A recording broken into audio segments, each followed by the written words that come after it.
there you have it. It looks like Atlanta 2019 Super Bowl went just as well for Maroon 5 as it did for a lot of Airbnb hosts over there in Atlanta. In this video, I'll explain exactly what I mean.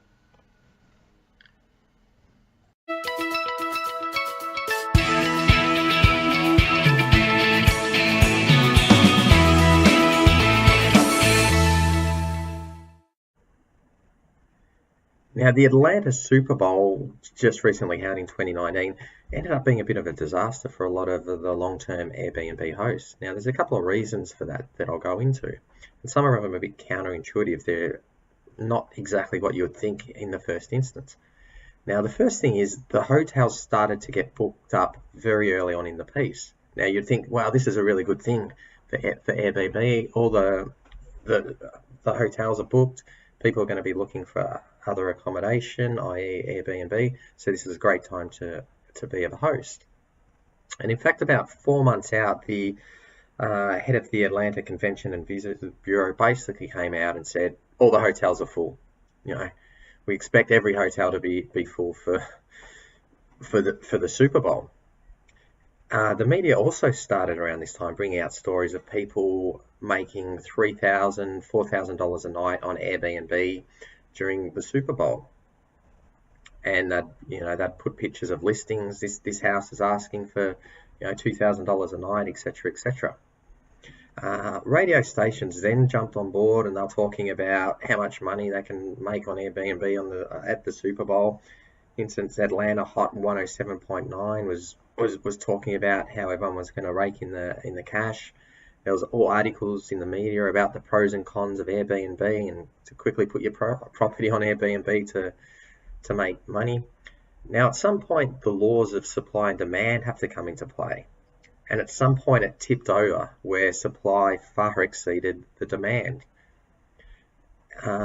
which usually means prices start to go down, or you're going to get left with places that aren't booked, which is what was starting to happen. Now, what magnified this for the long-term hosts is this big influx of new Airbnb properties all coming onto the market at the same time affected Airbnb's algorithm. Now, Airbnb tries to favor new listings,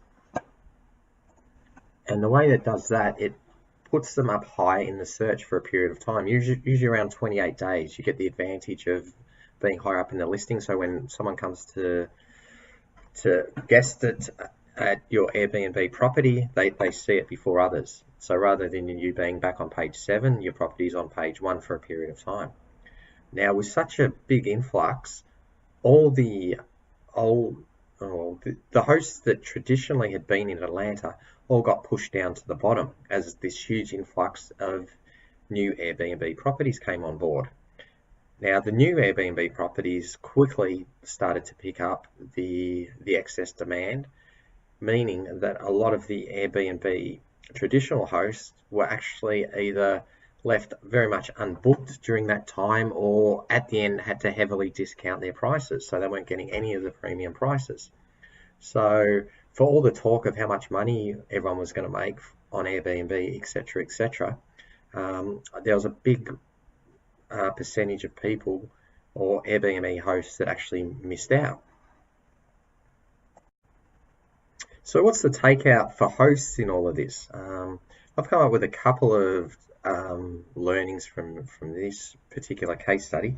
Now, the first one is that you really want to keep a close eye on the market. Even if there's a big event coming, you can't just really go with a set and forget. You really still need to have your finger on the pulse.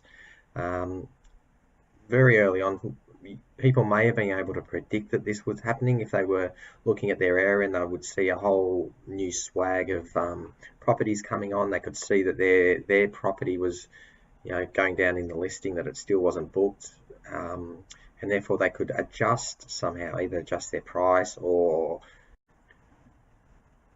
Now, probably the other thing to consider is whether you be ridiculous with your prices or you be a bit more reasonable. A lot of people went a bit too ridiculous with their prices in that, they might have been charging, 10 times what would be the normal rate in the hope of catching a big fish. Of course, if you get one, it's worth it, but it's a risky endeavour as well.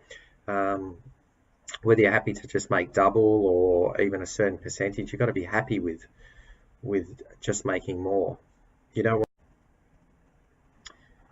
Now, one other thing to consider is that given that Airbnb gives preferences to new listings for around 28 days, you might want to think about listing your property as a new listing, either under a spouse or a partner or a friend, listing it again so you get it listed up higher in the rankings. That way your traditional property will fall down in the rankings, but this one will show up. You just want to make sure you manage your calendar properly. That way you're not getting overwhelmed with all the new bookings that come on. So that's just a little bit of food for thought. If maybe you're in Miami and you've got the Super Bowl next year, or there's other big events coming up in your area, you want to just have a bit of a strategy in place of how you're going to deal with that. The last thing you want is, in the biggest weekend of the year, for your property to remain unbooked. So good luck with it.